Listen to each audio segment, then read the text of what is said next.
I am anointed to impact millions for the kingdom.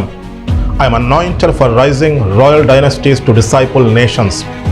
I am anointed to produce massive wealth for kingdom impact in Jesus' name. Praise the Lord. దేవునితో సమస్తము సాధ్యమే. ఈరోజు మనం పెద్ద సమస్య లేక పెద్ద అవకాశమా అనే అంశాన్ని ధ్యానించుకుందాం.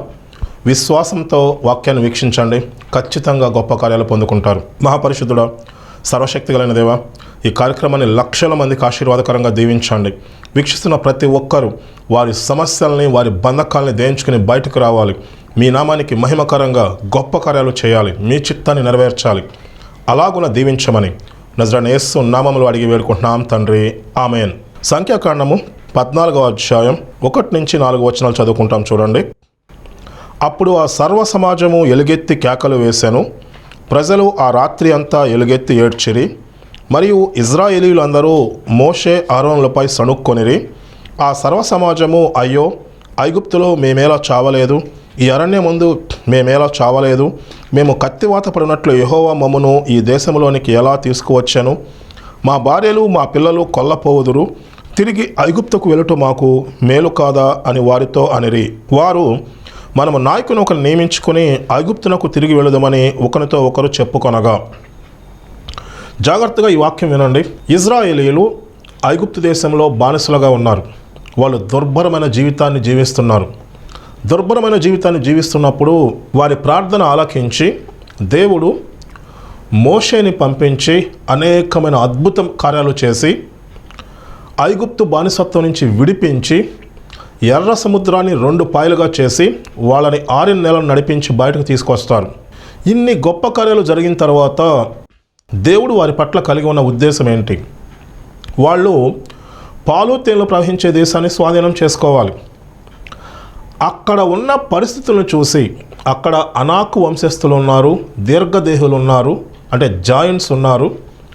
వాళ్ళ దృష్టిలో వీళ్ళు మిడతల వలె ఉన్నారని చెప్పి భయపడుతూ, అమ్మో అని భయపడి ఏడ్చి మోషే అహరోనుల మీద సణుక్కొని, ఇక్కడ యుద్ధానికి వెళ్తే, అంటే పాలుతేలు ప్రవహించే దేశంలోకి వెళ్తే అందరూ చనిపోతారేమోనని చెప్పి భయపడి వెనక్కి పారిపోవటానికి వాళ్ళు ట్రై చేస్తూ ఉంటారు.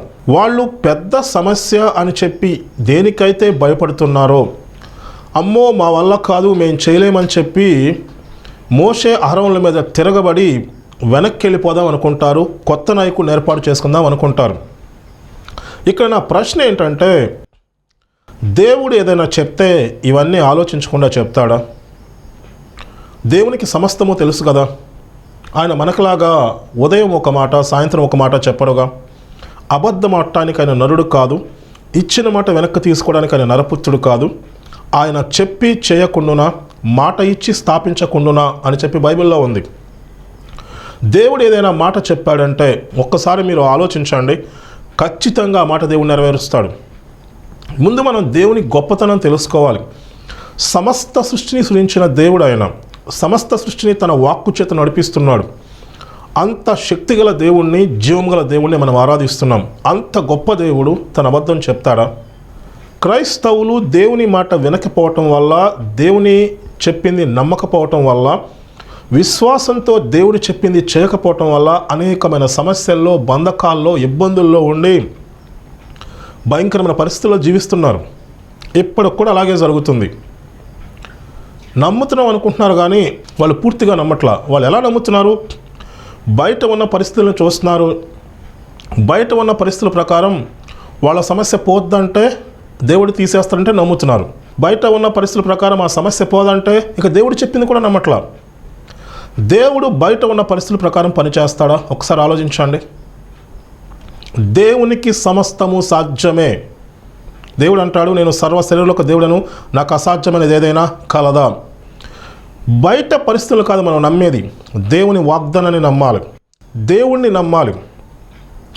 దేవుని యందు విశ్వాసం ఉంచి బయట పరిస్థితులు ఎలా ఉన్నా, బయట పరిస్థితులు అవుట్ ఆఫ్ కంట్రోల్ అయినా, బయట పరిస్థితులు దారుణంగా ఉన్నా, నువ్వు దేవుని మాట నమ్మాలి, దేవుని యందు విశ్వాసం ఉంచాలి, దేవుడు చెప్పింది చేయాలి.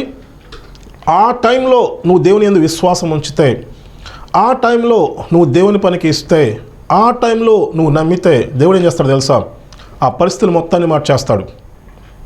నువ్వు ఏదైతే నమ్ముతావో అది నీ జీవితంలో జరుగుతుంది. ముందు మనం నమ్మాలి.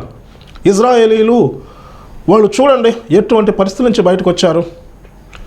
బానిసత్వంలో నుంచి, దుర్భరమైన పరిస్థితుల్లో నుంచి, ఐగుప్తు బానిసత్వం నుంచి దేవుడు అద్భుతమైన కార్యాలు చేసి బయటకు తీసుకొస్తే అప్పుడు చేసిన దేవుడు ఇప్పుడు చేయడా? అమ్మో, అనాకీయు వంశస్థులు ఉన్నారు, అక్కడ జాయింట్స్ ఉన్నారు, ప్రాకారములు గల పట్టణాలు ఉన్నాయి, మా వల్ల కాదు, మేమేం చేయలేం అని పారిపోతున్నారు వాళ్ళు. ఇంకో నాయకుడిని ఏర్పాటు చేసుకుని ఐగుప్తుకి వెళ్ళిపోతారంట. ఒకసారి మీరు ఆలోచించండి. ఏ సమస్యలు, ఏ ఇబ్బందులు చూసి మీరు పారిపోతున్నారు? ఏ సమస్యలు, ఏ ఇబ్బందుల వల్ల మీరు దేవుని మాట వింటలేదు? మీరు అది సమస్య అనుకుంటున్నారు. ఆ సమస్యలో గొప్ప ఆశీర్వాదం ఉంది, అది మీకు తెలియట్లా.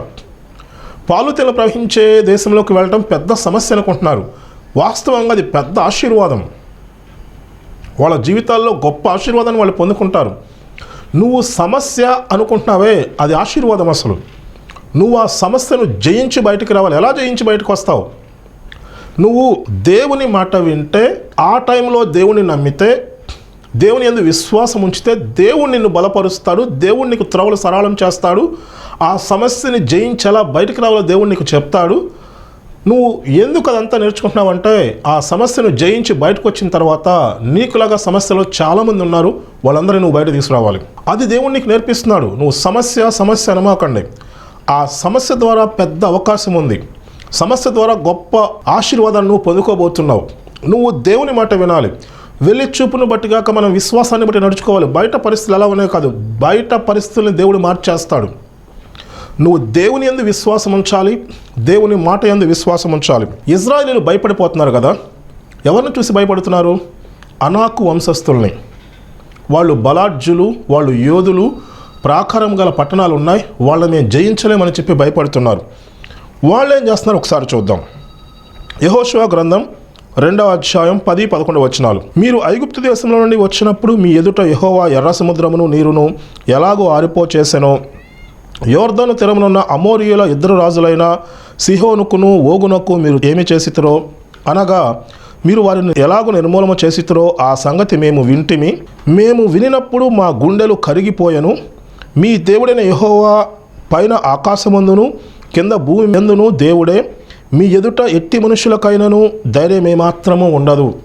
అనాకు వంశస్థులు వాళ్ళని చూసి వీళ్ళు భయపడ్డారు కదా, వాళ్ళు భయపడిపోతున్నారు వీళ్ళని చూసి.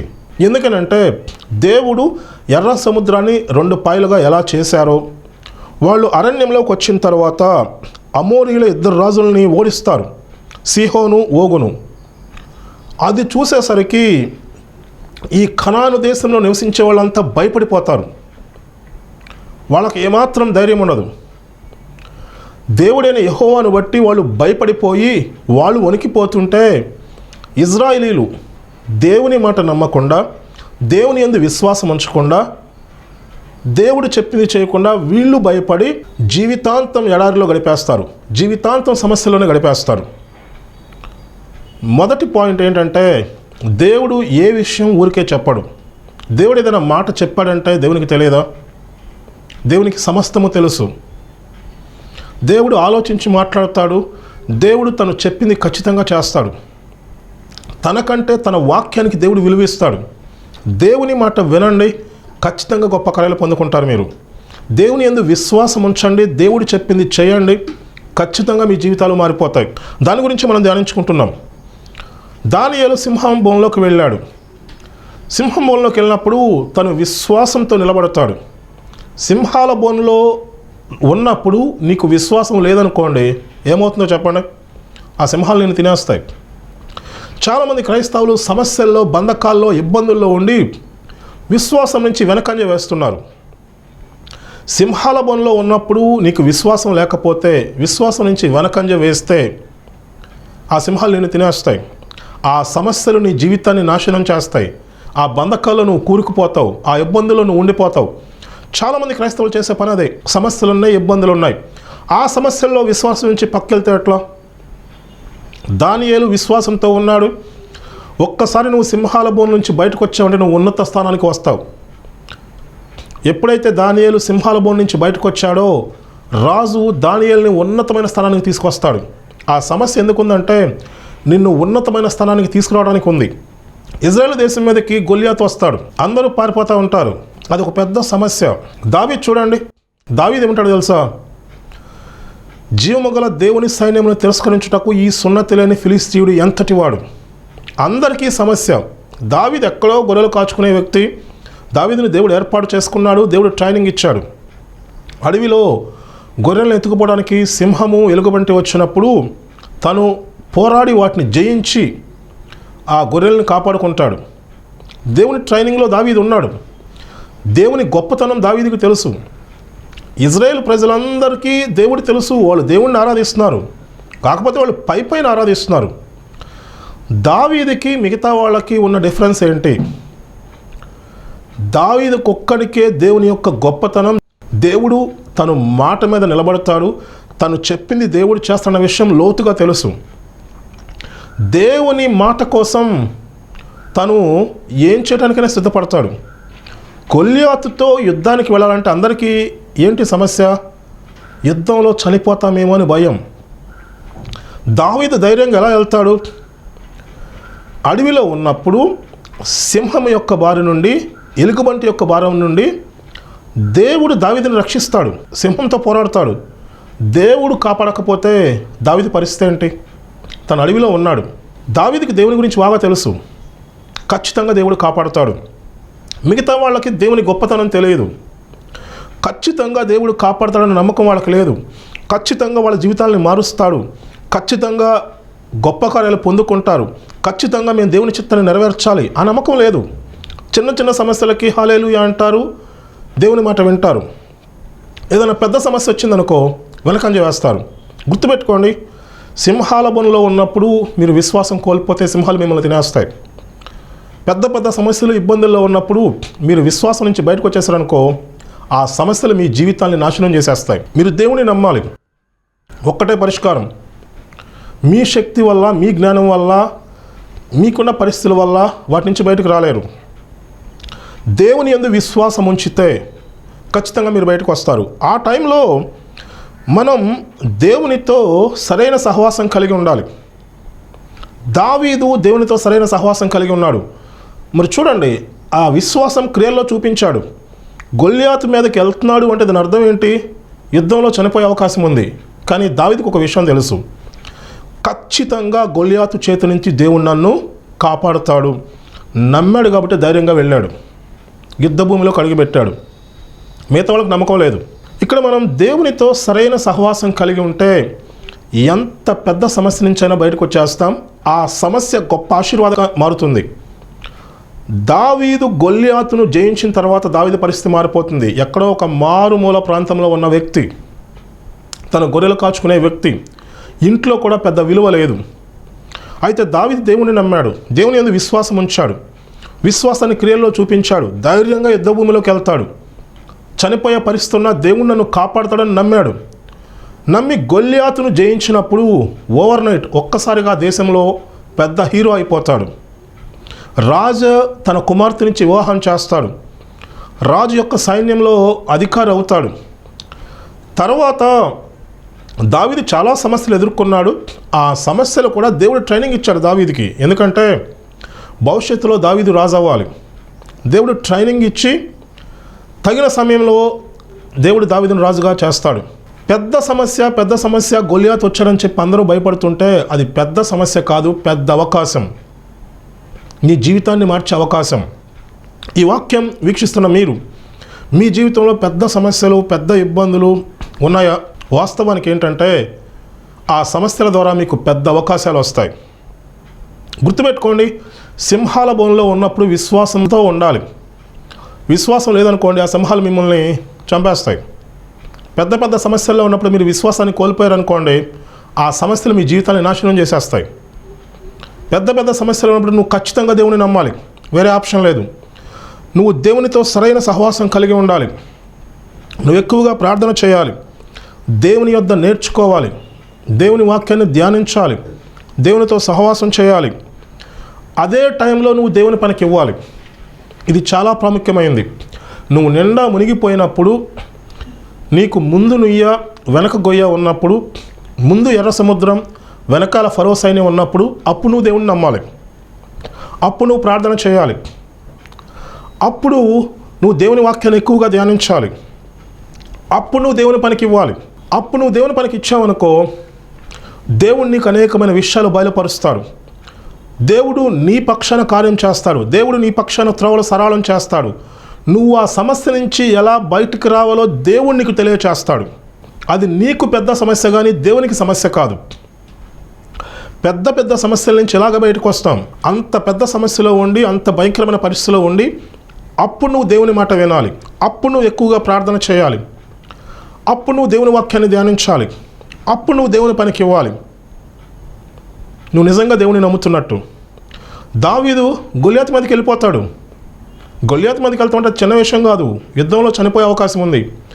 కానీ దావీదుకు తెలుసు దేవుడు ఎంత గొప్పవాడో, ఖచ్చితంగా గొల్యాతు నుంచి నన్ను కాపాడుతాడు.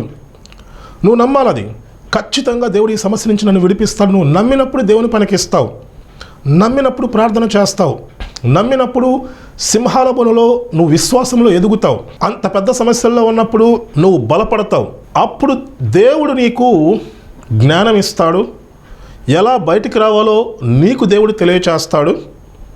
నువ్వు కొంత టైం అయ్యేసరికి ఆ సమస్యను జయించి బయటకు వస్తావు. సమస్యను జయించి బయటకు వచ్చేసరికి నువ్వు ఉన్నత స్థానంలో ఉంటావు. సమస్యలో ఉన్నప్పుడు నువ్వు ఎందుకు పనికిరాని స్టేజ్లో ఉన్నావు. నువ్వు సమస్యలో ఎందుకున్నావు అంటే దేవుడు నీకు ట్రైనింగ్ ఇస్తున్నాడు. ఆ సమస్యను జయించి బయటకు వచ్చేసరికి నువ్వు ఉన్నత స్థానంలో ఉంటావు. నువ్వు అనేక మందిని అలా సమస్యలో ఉన్న వాళ్ళని బయటకు తీసుకొస్తావు. దేవుడు అంత గొప్ప ఉద్దేశాలు కలిగి ఉన్నారు. దేవుని యందు విశ్వాసం ఉంచండి. మీరు ఒకసారి ఆలోచించండి, నిజంగా దేవుని యందు విశ్వాసం ఉంచారా, లేకపోతే వెలి చూపుని బట్టి నడుచుకుంటున్నారా? ఎక్వేరియంలో షార్క్ చేపను మీరు ఉంచండి, జీవితాంతం పరిశీలించండి, అది పెద్దగా పెరగదు. అదే షార్క్ చేపను సముద్రంలో ఉంచితే అది ఎంత పెద్దదవుతుందో మీకు తెలుసు. ఏంటి ఇక్కడ ఎందుకు అలా జరుగుతుంది? ఎక్వేరియంలో సేఫ్ ఎన్వైరన్మెంట్ ఉంటుంది, అక్కడ ఏ ఇబ్బంది లేదు. అందువల్ల ఆ ఉన్న వాతావరణానికి తగ్గట్టు షార్క్ చేప చిన్నగానే ఉంటుంది. సముద్రంలో అలా కాదు, చిన్నగా ఉంటే పెద్ద చేపలు తినేస్తాయి. సముద్రంలో చాలా డేంజర్, చాలా సమస్యలు ఉన్నాయి. ఆ సమస్యలు తట్టుకోవడం కోసం, ఆ సమస్యల్ని ఓవర్కమ్ చేయడం కోసం అక్కడున్న పరిస్థితులను బట్టి షార్క్ చేప చాలా పెద్దదైపోతుంది. సమస్యలు అనుకుంటున్నారు, ఆ సమస్యలు మనల్ని గొప్ప చేయడానికి ఉన్నాయి. ఆ సమస్యల ద్వారా గొప్ప ఆశీర్వాదం వస్తుంది. ఆ విషయం మీరు తెలుసుకోవాలి. సింహాల బోన్లో ఉన్నట్టుందా, ముందు నుయ్య వెనక గొయ్య అన్న పరిస్థితి ఉందా అంటే మీ జీవితంలో గొప్ప కార్యాలు జరగబోతున్నాయి. సింహాల బోన్లో ఉన్నప్పుడు మీరు గుర్తుపెట్టుకోండి, విశ్వాసంలో ఉండండి, విశ్వాసంలో ఎదగండి. విశ్వాసం నుంచి పక్కొస్తే సింహాలు మిమ్మల్ని తినేస్తాయి. పెద్ద సమస్యలో ఉన్నప్పుడు దేవుని మాట వినకుండా పక్కొచ్చేస్తే ఆ సమస్యలు మీ జీవితాన్ని పాడు చేసేస్తాయి. ఖచ్చితంగా గుర్తుపెట్టుకోవాలి. ఈ వాక్యం వింటున్న చాలామంది మీ జీవితాలు మారిపోతాయి. ఖచ్చితంగా మీరు దేవుని మాట వినాలి. అదే టైంలో ఎక్కువగా ప్రార్థన చేయాలి, ఎక్కువగా దేవుని మాటలు ధ్యానించాలి, దేవుని పనికి ఇవ్వాలి. దేవుడు ఒక్కడే మిమ్మల్ని ఆ పరిస్థితి నుంచి బయట తీసుకొస్తాడు. మీరు ఇచ్చి చూడండి, దేవుడు నమ్మదగిన వాడు. దావీదుకి ఆ విషయం తెలుసు. గొల్యాతు మీదకి వెళితే అర్థమవుతుంది దేవుడు నమ్మదగిన వాడు అని. సమస్యలో ఉన్నప్పుడు దేవుని పనికి ఇస్తే మీకు తెలుస్తుంది దేవుడు నమ్మదగిన వాడు అని. దేవుడు ఖచ్చితంగా నమ్మదగిన వాడు. ఆ విషయం దానియేలుకు తెలుసు, ఆ విషయం దావీదుకు తెలుసు, ఆ విషయం నీకు తెలుసా? పరిస్థితులను బట్టి మోసపోవద్దు. పరిస్థితులను చూసి నా జీవితం ఇంతే, ఇలాగే జీవిస్తూ ఉంటారు, దానికి సర్ది చెప్పుకుంటూ ఉంటారు. రెండో రాకడ ఎప్పుడు వస్తుంది, ఎప్పుడు పరలోకం వెళ్ళిపోదామని ఎదురు చూస్తూ ఉంటారు. మనం పరలోకం వెళ్తాం, నేను కాదంటలేదు. కానీ భూమి మీద దేవుని యొక్క చిత్తాన్ని నెరవేర్చాలి.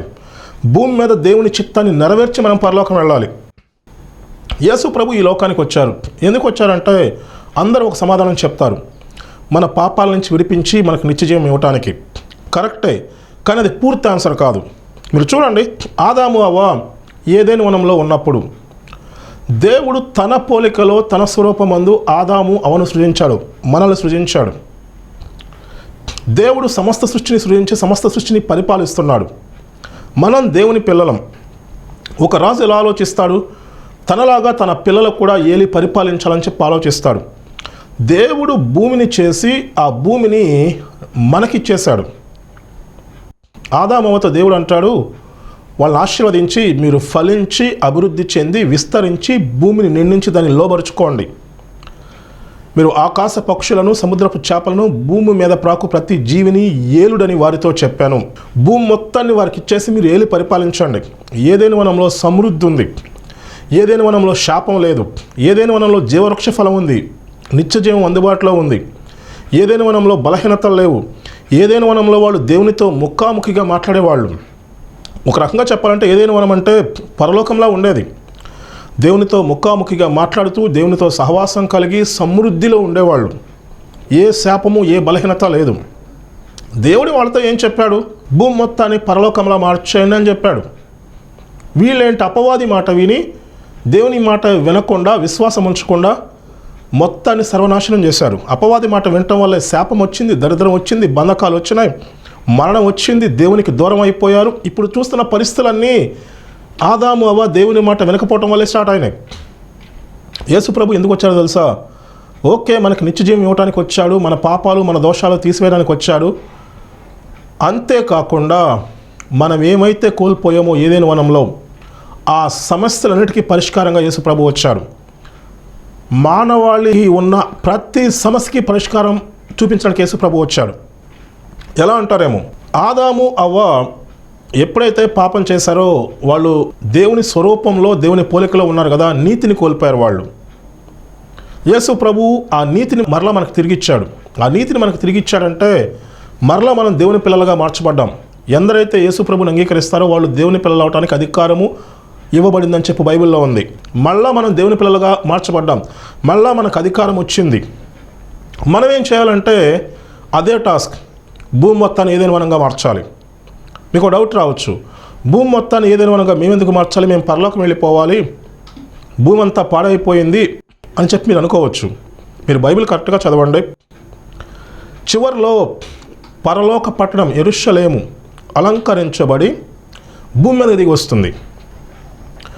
దేవుడు భూమి మీద మనుషులతో పాటు అందరితో పాటు నివాసం ఉంటారు. అక్కడ మరణం ఉండదు, వేదన ఉండదు, దుఃఖం ఉండదు, ఏ బలహీనతలు ఉండవు. అది బైబిల్లో కదా రాయబడి ఉంది. ప్రకటన గ్రంథం చదవండి, చివరిలో ఉంటుంది.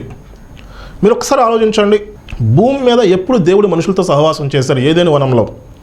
ఏదైనా వనంలో మరణం లేదు, వేదన లేదు, శాపం లేదు, దుఃఖం లేదు, దరిద్రం లేదు. మళ్ళా చివరిలో యేసు ప్రభు మనతో పాటు భూమి మీద మనుషులతో పాటు ఉంటారు. పరలోక పట్టణం భూమి మీదకి దిగి వస్తుంది. భూమి మీద మరణము, వేదన, దుఃఖము ఏమీ ఉండవు, శాపం ఉండదు. అంటే దేవుడు ఏదైనా వనంలో ఏదైతే ప్రారంభించారో చివరికి అదే చేయబోతున్నాడు. నువ్వు రక్షణ పొంది భూమి మీద దేవుని చిత్తాన్ని నెరవేర్చాలి. నెరవేర్చి దేవుని చేత బల నమ్మకమైన మంచి దాసులు అనిపించుకుని పరలోకం వెళ్ళాలి. తర్వాత మళ్ళీ మనం భూమి మీదకి తిరిగి వస్తాం. గుర్తుపెట్టుకోండి, మనం చేయాల్సింది అది కదా. భూమి మీద ఉన్న ప్రతి సమస్యకి పరిష్కారంగా యేసు ప్రభు ఈ లోకానికి వచ్చాడు. మీరు బైబిల్లో చూడండి, ప్రపంచములు దేవుని వాక్యము చేత నిర్మాణమై ఉన్నవి. ప్రపంచాన్ని దేవుని వాక్యం నిర్మిస్తే ఈ ప్రపంచంలో ఎలా ఉండాలి, ఎలా సక్సెస్ అవ్వాలి, ఎలా దేవుని చిత్తాన్ని నెరవేర్చాలి ఎక్కడ దొరుకుతుంది? దేవుని వాక్యంలోనే దొరుకుతుంది. ఈ ప్రపంచం దేవుని వాక్యం చేత నిర్మించబడితే వాక్యము దేవుడై ఉన్నాడు. యేసు ప్రభు గురించి బైబిల్లో చాలా స్పష్టంగా ఉంది. వాక్యంలో అన్ని మర్మాలు ఉన్నాయి. నువ్వు ఎలా సక్సెస్ఫుల్గా ఉండాలో వాక్యం చదివితేనే తెలుస్తుంది. క్రైస్తవులు చాలామంది లోక విషయాలు తెలుసుకుంటూ ఉంటారు. లోక విషయాలు తెలుసుకుని మీరు ఉద్ధరించేది ఏమీ లేదు. దేవుడు లోక జ్ఞానాన్ని వెరితనంగా చేసి ఉన్నారు. మీరు కరెక్ట్గా దేవుని నమ్మండి. 3 విషయాలు చెప్పాను నేను. తన ఎడల యథార్థ హృదయం గలవారిని బలపరచుటక యెహోవా కనుదృష్టి లోకమందంతటా సంచారము చేయుచున్నది. మీరు ఎప్పుడైతే యథార్థంగా ఉంటారో, ఎప్పుడైతే దేవుని మాట వినటానికి ఇష్టపడతారో, ఎప్పుడైతే దేవుని చిత్తాన్ని నెరవేర్చడానికి ఇష్టపడతారో, దేవుడు మన పట్ల గొప్ప ప్రణాళిక కలిగి ఉన్నాడు. ఆ ప్రణాళిక దేవుడు మనకి బయలుపరుస్తారు. మన పనులు మనం చేసుకోవాలి. ఎక్కువగా దేవునితో సహవాసం కలిగి నువ్వు దేవుని పనికి ఇచ్చావనుకో, నువ్వు నమ్ముతున్నావు. నువ్వు సమస్యల్లో ఉండి కూడా దేవుని పనికి ఇస్తే నువ్వు నమ్ముతున్నావు, లేకపోతే నువ్వు నమ్మట్లా. గొల్యాతును చూసి అందరూ పారిపోతున్నారు, నమ్మకం లేదు. గొల్యాతు మీదకి వెళ్తే అమ్మో గొల్యాతు చంపేస్తారని భయం, నమ్మట్లేదు కాబట్టి అందరూ పారిపోతున్నారు. దావీదు ఒక్కడే వెళ్తాడు. ఎందుకని? దావీదు నమ్మాడు దేవుణ్ణి. గొల్యాతు నుంచి దేవుడు నన్ను కాపాడుతాడు, ఆ ధైర్యంతో వెళ్ళాడు, గొల్యాతును జయించాడు, దేవుని కోసం గొప్ప కార్యాలు చేశాడు. నువ్వు ఆ ధైర్యంతో దేవుని పనికి ఇవ్వాలి. దేవుడు నమ్మకస్తుడు, ఖచ్చితంగా నీకు అనేకమైన విషయాలు బయలుపరుస్తాడు. దేవుడు నీకు త్రవలు సరళం చేస్తాడు. నీ ఉన్న బంధకాల్ని, నువ్వు ఉన్న సమస్యల నుంచి బయటకు వచ్చేలా దేవుడు చేస్తాడు. సింహాల బోన్లో ఉన్నప్పుడు నువ్వు విశ్వాసం కోల్పోకూడదు. సింహాల బోన్లో ఉన్నప్పుడు నువ్వు దేవుని నమ్మాలి. విశ్వాసం కోల్పోతే ఆ సింహాలు నిన్ను చంపేస్తాయి, సమస్యలు నిన్ను కృంగదీసేస్తాయి. నువ్వు నమ్మాలి, వేరే ఆప్షన్ లేదు. మీరు నమ్మి చూడండి, జీవితంలో గొప్ప కార్యాలు పొందుకుంటారు. మీరు సమస్య అనుకుంటున్నారు, సమస్య కాదు, మీ ముందు ఒక గొప్ప అవకాశం ఉంది. ఈ వాక్యం ద్వారా మీరు ఆశీర్వదించబడినట్లయితే దేవుని పనికి ఆర్థికంగా సహకరించండి. ఈ వాక్యాన్ని అనేక మందికి షేర్ చేయండి. నేను మీ గురించి ప్రార్థన చేస్తాను. మహాపరిశుద్ధుడా, సర్వశక్తి కలిగిన దేవా, వీక్షిస్తున్న ప్రతి ఒక్కరి జీవితాల్లో మీరు గొప్ప కార్యాలు జరిగించండి. వాళ్ళు సమస్యల్లో, ఇబ్బందుల్లో, బంధకాల్లో ఉండి వాస్తవ పరిస్థితులను చూసి ఇంతే మా జీవితం అయిపోయింది, మేము ఎందుకు పనికిరామనుకుంటున్నారు. దేవా, సరిగా వాళ్ళు తెలుసుకుంటే ప్రతి సమస్య వెనకాల గొప్ప ఆశీర్వాదం ఉంది. మీ మాట వింటే, మీ యందు విశ్వాసం ఉంచితే, మీ దగ్గర నేర్చుకుంటే, మీ పనికి ఇచ్చినప్పుడు మీరు అనేకమైన విషయాలు వాళ్ళకు బయలుపరుస్తారు. ఆ సమస్యల నుంచి బయటకు వచ్చేలా చేస్తారు. ముందు నుయ్య వెనకాల గొయ్య అయినా సరే, ముందు ఎర్ర సముద్రం, వెనకాల ఫరో సైన్యం ఉన్నాం. మీరు ఎర్ర సముద్రాన్ని 2 పాయలుగా చేసి 6 నెలలను వాళ్ళు నడిపిస్తారు. ఖచ్చితంగా బయటకు తీసుకొస్తారు. అలా ప్రతి ఒక్కరూ సమస్యల నుంచి, బంధకాల నుంచి బయటకు వచ్చి అనేక మందిని బంధకాల నుంచి, సమస్యల నుంచి విడిపించాలి. అటువంటి జ్ఞానము, అటువంటి అభిషేకము దయచేయండి. మీ చిత్తాన్ని నెరవేర్చడానికి బలపరచండి. లక్షల మందికి ఆశీర్వాదకరంగా ఈ కార్యక్రమాన్ని దీవించమని నజరేయుడైన యేసు నామమున అడిగి వేడుకుంటున్నాం తండ్రి, ఆమెన్.